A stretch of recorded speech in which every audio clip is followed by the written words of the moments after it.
বনলতা দিদি কত বড় বাড়ির মেয়ে, কত শিক্ষিত। সে এমন কাজ করেছে মানে মানে তার মাথার ঠিক নেই। তোমাকেও যদি ওরা শুধায় যে রিপোর্টে কি এসেছে, তাহলে তুমিও বলো যে বাইরের কারোর আঙুলের ছাপ আছে আর তোমরা এখন ওকে খুঁজছো। স্যার তুমি বুঝছো না, বনলতা দিদির বর যদি এটা জানতে পারে, ওদের সংসার চিরকালের মতন ভেঙে যাবে। কোনোকালেই আর জড়া লাগবে না। নতুন সংসার গড়বে, সদ্য সদ্য ঘর করা শুরু করেছে। তুমি তো শুনেছো সব, তুমিই বলো এমন কাণ্ড ঘটলে সম্পর্ক জড়া থাকবে? কিন্তু তোমার এত ভালো মানুষটা যে সন্দেহের রাজবন্তী,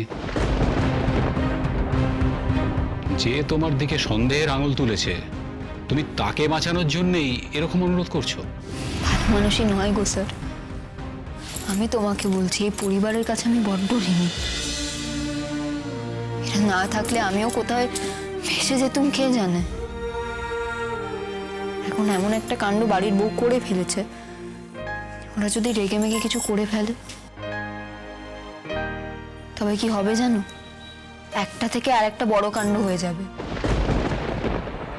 স্যার তুমি বুঝতে পারছো, বাড়ির বউ চুরি করেছে জানলে কি বদনাম হবে গোটা বাড়িটার। তা বলে যে অন্যায় করেছে সে শাস্তি পাবে না? সে সে তার শাস্তি পাচ্ছে গো, ঠিক পাচ্ছে। আক্ষেপ করছে সে মনে মনে। তা সে আক্ষেপ করছে কি করছে না সেটা তুমি জানছো কি করে? সে তো তোমাকে কিছু বলেনি। স্যার তুমি বুঝতে পারছো না, বনলতা দিদি নিশ্চয়ই একটা বড় বিপদে পড়ে এরকম কাণ্ড করে ফেলেছে। বনলতা দিদি কত বড় বাড়ির মেয়ে, কত শিক্ষিত। সে এমন কাজ করেছে মানে মানে তার মাথার ঠিক নেই। সে নিশ্চয়ই কেঁদে কেঁদে মরছে গো। আর যে গয়নাটা খোয়া গেল সেটার কি হবে?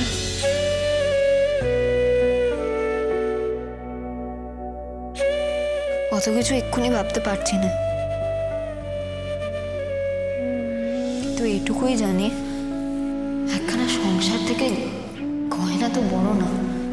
তুমি বলো। আর ও বাড়ির লোকেরা যদি আমার কাছে জানতে চায় যে ফিঙ্গারপ্রিন্টের কি রিপোর্ট, কেসের গতি কি, তখন আমি কি বলবো? ওই যে বললুম, তুমি বলে দিও আর কেউ চোর।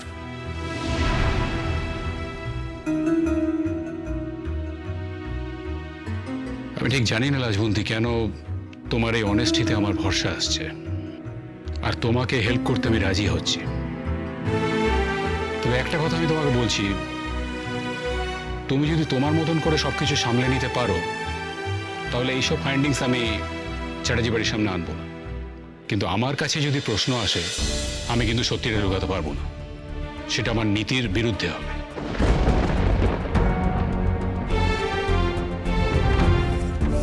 আসবে না প্রশ্ন, আমি সামনে নেব।